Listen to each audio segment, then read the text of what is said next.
Hi, and welcome to Ask the Barnes Brothers, a series where we're going to try to educate you a little bit, maybe help you understand things a little bit better.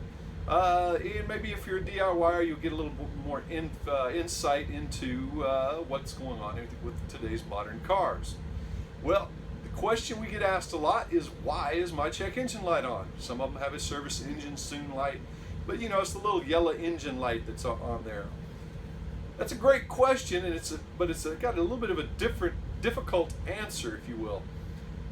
It monitors everything that is controlled by the engine control module, which is basically the engine's computer.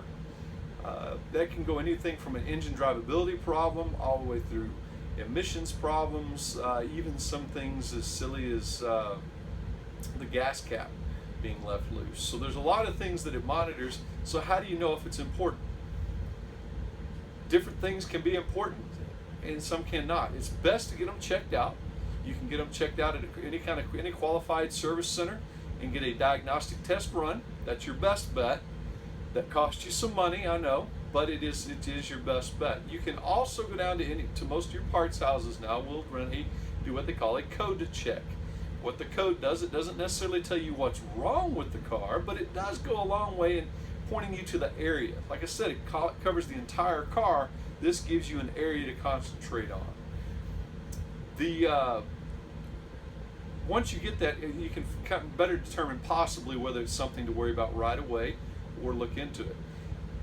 Example, an air-fuel ratio sensor, oxygen sensor. This is an air-fuel ratio.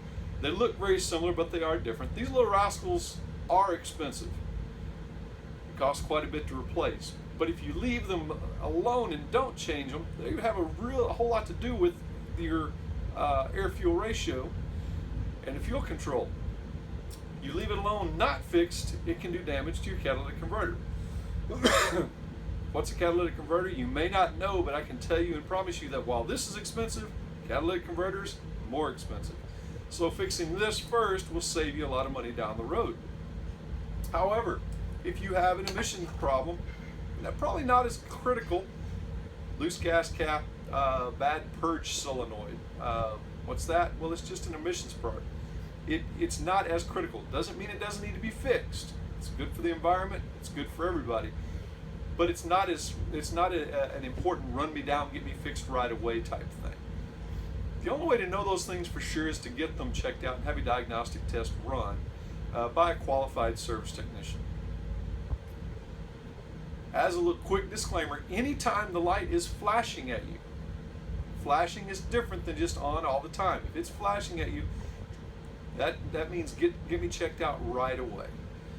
I hope this has all been helpful. As always, if you like what you heard, if you think you learned something or you're a little better off, give us a little thumbs up below. Like us on Facebook. And as always, thank you from the Barnes Brothers at B&B Automotive Services, where we treat you like family.